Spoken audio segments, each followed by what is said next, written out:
আসসালামু আলাইকুম। নবম দশম শ্রেণীর সুপ্রিয় শিক্ষার্থীবৃন্দ, আশা করছি তোমরা সকলে ভালো আছো। প্রোগ্রামিংয়ের মাধ্যমে সমস্যা সমাধানের ধারাবাহিকভাবে আমরা আলোচনা করছি।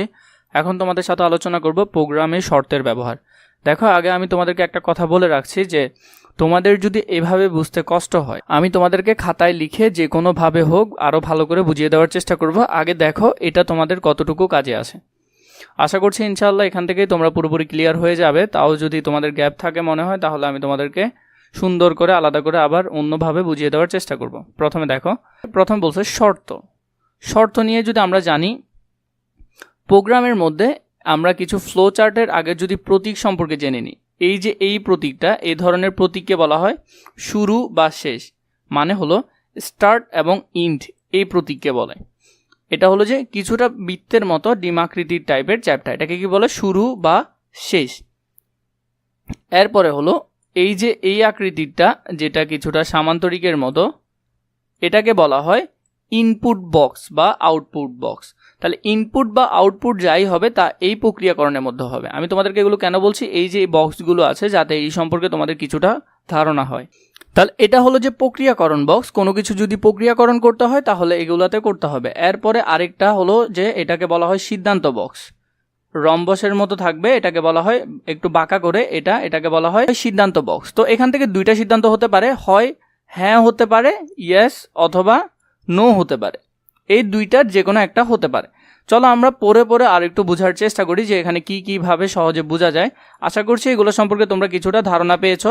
যদি তোমাদের আরও বিস্তারিত প্রয়োজন হয় কমেন্ট করে জানাবে যে স্যার বুঝতে কষ্ট হচ্ছে, আরও বিস্তারিতভাবে পড়ালে ভালো হয়, তাহলে ইনশাল্লাহ আমি তোমাদের জন্য সেভাবেই নিয়ে আসবো।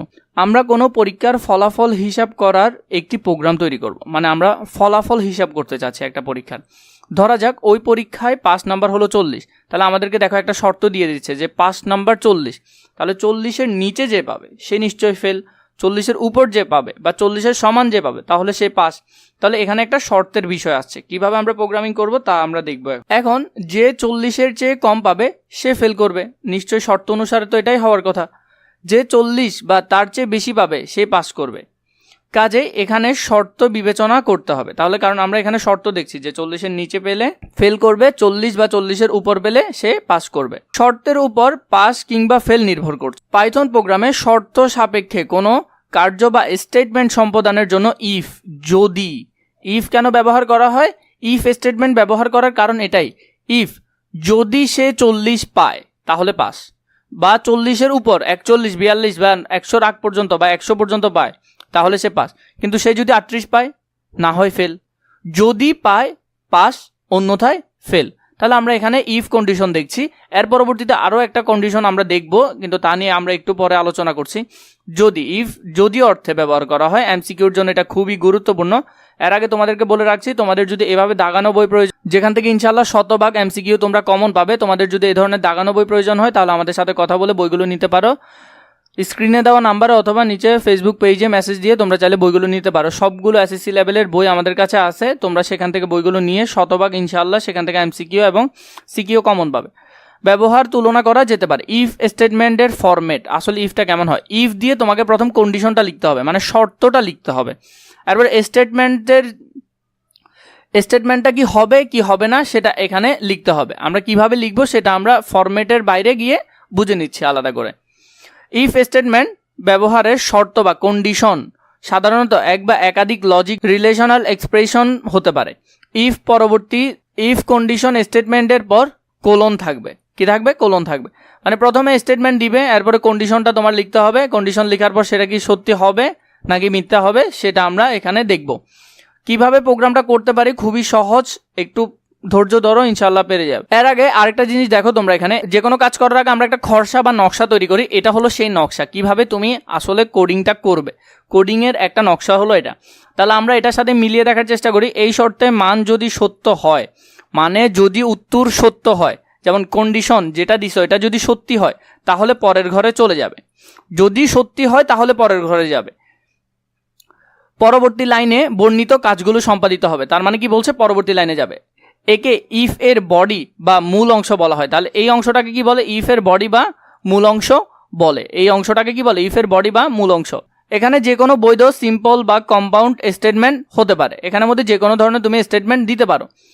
শর্তের মান যদি মিথ্যা হয়, ইফ এর মূল অংশ বা ইফ এর বডিতে প্রোগ্রাম নিয়ন্ত্রণ যাবে না। মানে এই কন্ডিশন যদি মিথ্যা হয় তাহলে সে এদিক দিয়ে প্রবাহিত না হয়ে একেবারে শেষে চলে যাবে, কারণ তখন এই ট্রুথ প্রক্রিয়াটি মানে হ্যাঁ বোধক প্রক্রিয়াটি কাজ করবে না। কিভাবে প্রোগ্রাম করব সেটা আমরা অনায়াসে দেখতে পারবো। ফলে বডিতে বর্ণিত কাজগুলো সম্পাদিত না হয়ে পরবর্তী স্টেটমেন্ট সমূহ সম্পাদিত হবে। মানে এই যে সত্য কাজটা এটা আর তখন সম্পাদিত হবে না। কিভাবে আমরা প্রোগ্রাম আসলে করতে পারি সেটা আমরা দেখব ব্যবহারিক সমস্যা 2 আমাদের। কোনো পরীক্ষায় পাশের সর্বনিম্ন নাম্বার হলো 40, তাহলে পাস করার জন্য সর্বনিম্ন নাম্বার লাগবে 40। কোনো শিক্ষার্থী যদি পরীক্ষায় 40 বা তার চেয়ে বেশি নাম্বার অর্জন করতে পারে সে পাস করবে, অন্যথায় সে ফেল হিসেবে গণ্য হবে। শিক্ষার্থীর অর্জিত নাম্বারকে ইনপুট হিসেবে ব্যবহার করে আউটপুট হিসেবে উক্ত শিক্ষার্থীর পাস বা ফেলের সিদ্ধান্ত প্রদানের জন্য একটি পাইথন প্রোগ্রাম লিখে। এখন আমরা সহজে করতে পারবো, একেবারেই সহজ, এখানে আহামরি কিছু নেই। আগে ছোট একটা বিষয় তুমি বুঝে নাও।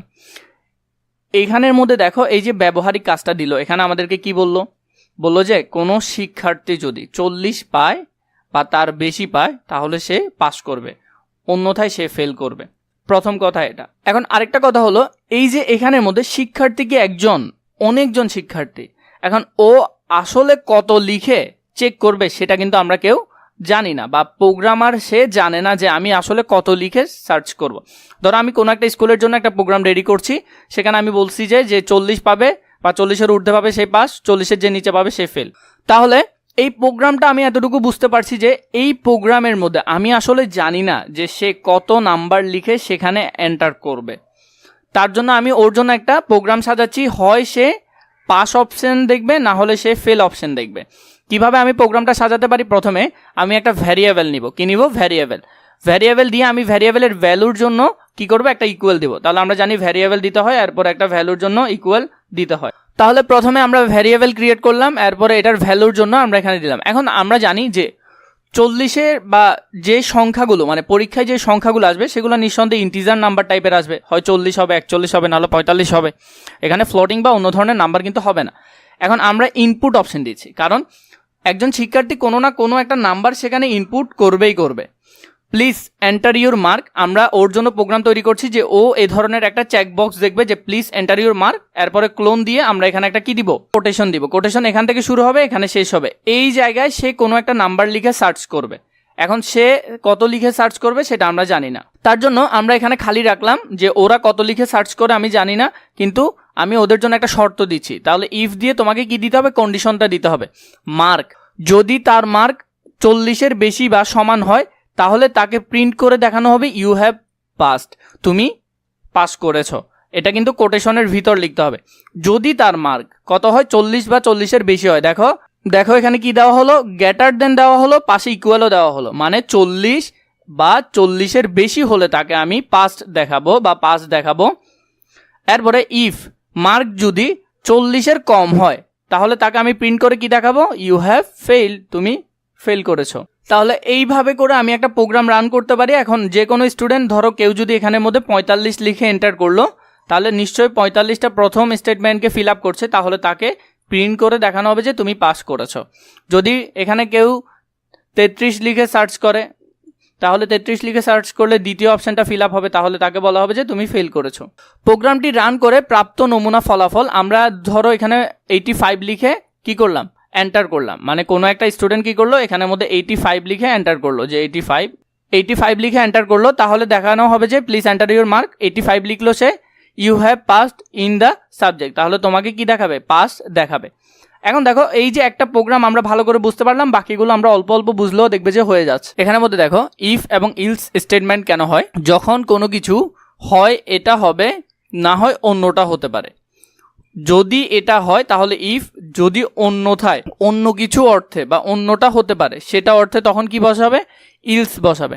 পাইথন প্রোগ্রামে শর্ত সাপেক্ষে কোনো স্টেটমেন্ট বা কার্য সম্পাদনের জন্য ইফ স্টেটমেন্ট ব্যবহার হয়।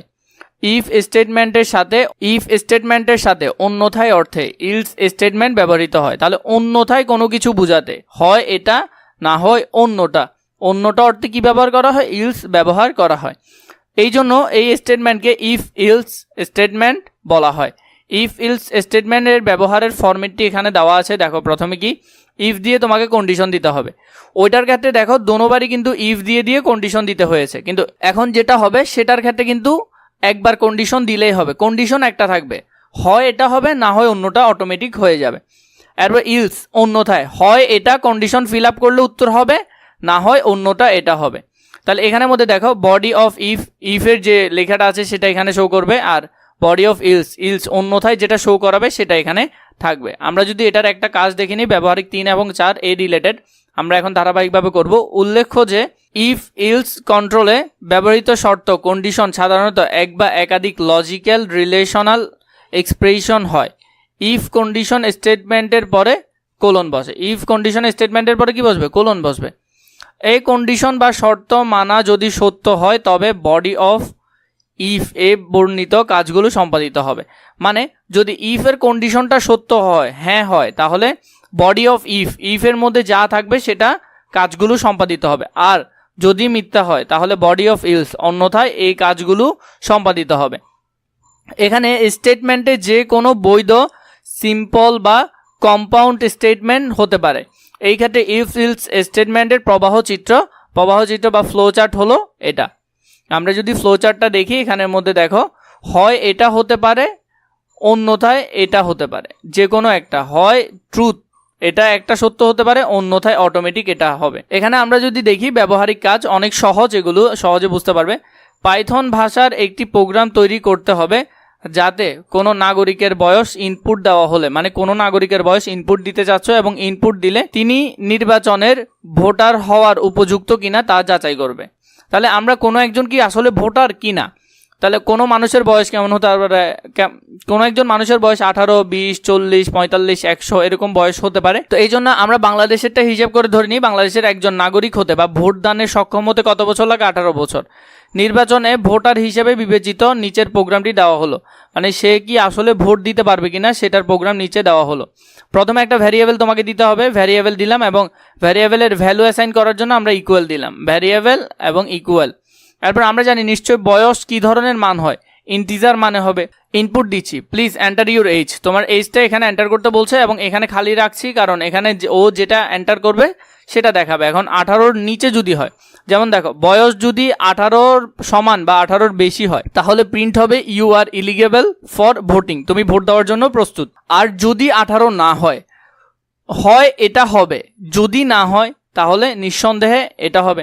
তাহলে ইলস অন্যথায় প্রিন্ট হবে you are not eligible for voting, তুমি ভোট দানের জন্য কি নয়? ইলিগেবল নয়। এরপর ব্যবহারিক কাজ 4 দেখো, কোনো সংখ্যা জোড় না বিজোড়। আমরা জানি জোড় সংখ্যাকে বলা হয় ইভেন নাম্বার, কি বলে? Even number. এবং বিজোড় সংখ্যাকে বলা হয় অড, বিজোড় সংখ্যা কি বলে? অড নাম্বার বলে। তাহলে কোনো সংখ্যা জোড় না বিজোড় তা নির্ণয় করার জন্য একটি পাইথন প্রোগ্রাম লেখো। সমাধানের মধ্যে নিচে প্রোগ্রামটির কোড এখানে দেওয়া হলো। প্রথমে নাম্বার দিলাম, নাম্বার দেওয়ার পর ইকুয়াল, এরপর হলো যে ইন্টিজার নাম্বার, কারণ জোড় না বিজোড় সাধারণত এই সংখ্যাগুলো পূর্ণ সংখ্যায় হয়। ইনপুট দিচ্ছি, ইনপুট দিয়ে ইনসার্ট এ নাম্বার, যে নাম্বারটা তুমি এখানে দিবে সেটা এখানে লিখতে হবে। এখানে ইফ যদি, এখানে শর্ত দিচ্ছে কি, নাম্বারটাকে যদি 2 দ্বারা ভাগ করা না যায়, 2 দ্বারা ভাগ করা না যায় এবং ভাগশেষ যদি 0 না আসে তাহলে প্রিন্ট করতে হবে কি? নাম্বার অড, মানে এই নাম্বারটা হলো বিজোড় সংখ্যা। অন্যথায় যদি ভাগ যায় তাহলে কি হবে? তাহলে সেটা নিশ্চয়ই ইভেন নাম্বার হবে। তাহলে এখানে কেউ যদি 67 দেয়, এখানে নিঃসন্দেহে 67কে কিভাবে দেখাবে? অড নাম্বার হিসেবে দেখাবে।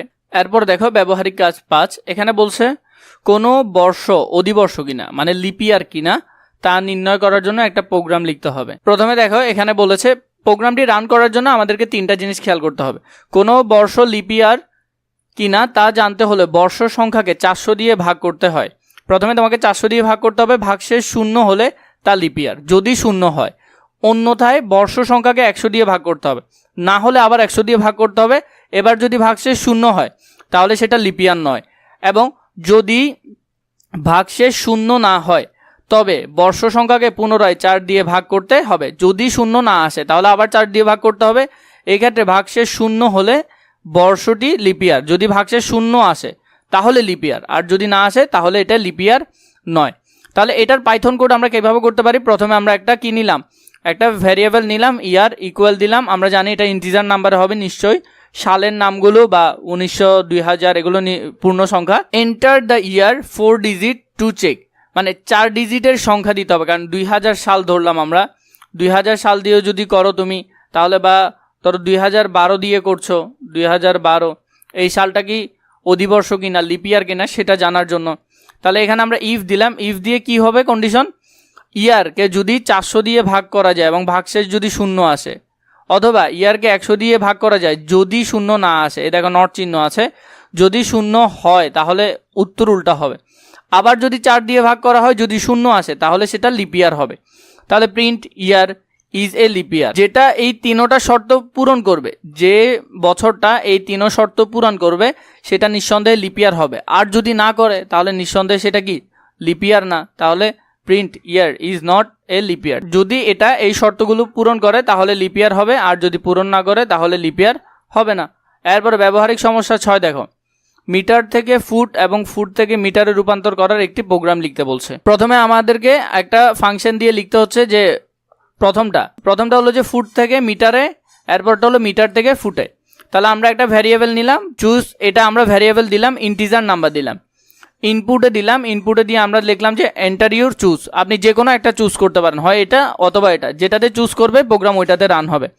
ইফ যদি চুজ 1, যদি সে 1 নাম্বারটা চুজ করে তাহলে আবার আরেকটা ভ্যারিয়েবল নিলাম, এখানের মধ্যে ফ্লোট নাম্বার, কারণ এই ফুট বা এগুলা কি হতে পারে, ভগ্নাংশ আকারে আসতে পারে, তাই আমরা ফ্লোটিং নাম্বার নিলাম।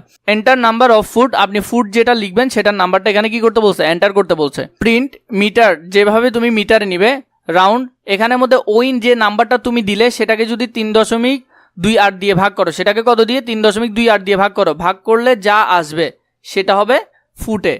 এরপরে ইলস, অন্যথায় যদি ও কি করে দ্বিতীয় নাম্বারটা চুজ করে, তাহলে number of floating number in enter number of meters, meter কত মিটার দিতে চাচ্ছেন সেটা এখানে এন্টার করবে। ওই যে নাম্বারটা সেটাকে যদি আবার কত দিয়ে 3 দিয়ে গুণ করতে হবে, 3.28 দিয়ে গুণ করতে হবে, এই ক্ষেত্রে ভাগ করতে হবে, এটার ক্ষেত্রে গুণ করতে হবে। গুণ করার পর যা আসে সেটা হবে যে কিসের নাম্বার, সেটা হবে যে ফুটের নাম্বার, কত ফুট সেটা। এরপরে তুমি চাইলে এখানে প্রোগ্রাম রান করে কি কি পাওয়া যায় সেটা এখান থেকে তুমি চাইলে দেখতে পারো। একাধিক শর্ত যাচাই করার জন্য পাইথন প্রোগ্রামে অন্যথায় যদি, মানে ইফ ইলস স্টেটমেন্ট ব্যবহার করা হয়। যেমন কি এটাকে এভাবে লিখতে হয়, ইলস ইফ স্টেটমেন্ট ইলস এবং ইফ এর মাঝে থাকে। প্রোগ্রামে একাধিক ইফ স্টেটমেন্ট ব্যবহারের বিকল্প হিসেবে ইলস ইফ স্টেটমেন্ট জনপ্রিয়, মানে একাধিকবার ইফ বারবার ব্যবহার না করে অন্যথায় যদি দিয়ে এটা ব্যবহার করা হয়। অর্থাৎ প্রোগ্রামে একাধিক শর্ত যাচাই করার জন্য ইলস ইফ ব্যবহার হয়। স্টেটমেন্টে ব্যবহারের ফরম্যাটটি হলো, কিভাবে স্টেটমেন্টটি ব্যবহার করা হয়। প্রথমে ইফ দিয়ে তার কন্ডিশন লেখা হয়, ব্লক 1, এখানের মধ্যে তার যে লেখাগুলো সেগুলো বসে, ইলস ইফ দিতে হয়। এরপরে কন্ডিশন 2, যদি দ্বিতীয় কোনো কন্ডিশন থাকে, তার মানে এখানে ব্লক দিয়ে বাকিগুলো লিখতে হয়। ইলস, যদি এটা হয়, অন্যথায়, ইলস মানে কি অন্যথায় এটা, মানে এটা অন্যথায় যদি এই শর্ত ফিল আপ করে তাহলে ঠিক আছে, অন্যথায় যদি এই শর্ত ফিল আপ করে, এরপরে যদি না করে তাহলে অন্যথায় যদি ইলস হিসেবে আসবে। এরপরে বাকিটা শেষ। এইভাবে আমাদেরকে কি দিয়েছে দেখো, এখানে প্রদত্ত কোনো সংখ্যা ঋণাত্মক না ধনাত্মক না শূন্য, তাহলে এখানে কয়টা বিষয়, হয় কন্ডিশন একটা, না হয় আরেকটা, অন্যথায় যদি শূন্য হয়, তাহলে এখানের মধ্যে 3টা বিষয় আছে। নির্ণয় করার জন্য একটি পাইথন প্রোগ্রাম, নিচে প্রোগ্রামের কোডটি দেওয়া হলো। প্রথমে আমরা একটা ভ্যারিয়েবল দিলাম, ভ্যারিয়েবল দিয়ে ইকুয়াল দিয়ে আমরা ইন্টিজার নাম্বার নিলাম, ইনপুট ইনসার্ট ইউর নাম্বার, আপনি যে নাম্বারটি দিতে চাচ্ছেন সেটা দেন। ইফ, যদি নাম্বার কি হয়, 0 থেকে বড় হয়, কি হয় 0 থেকে বড় হয়, নিঃসন্দেহে সেটা পজিটিভ নাম্বার, মানে ধনাত্মক নাম্বার। 0 থেকে বড় হলে কি ধনাত্মক নাম্বার। এরপর বলছে যদি 0 থেকে ছোট হয় তাহলে কি নাম্বার, ঋণাত্মক নাম্বার। ইফ ইলস ইফ অন্যথায় যদি এটা হয় তাহলে এটা ঠিক আছে, যদি না হয় এলস ইফ, অন্যথায় যদি এটা হয় তাহলে এটা। আবার যদি কোনোটাই না হয়, প্রিন্ট ইট ইজ 0, যদি এই দুইটার কোনোটাই ফিল আপ না করে তাহলে নিঃসন্দেহে এটা কি 0।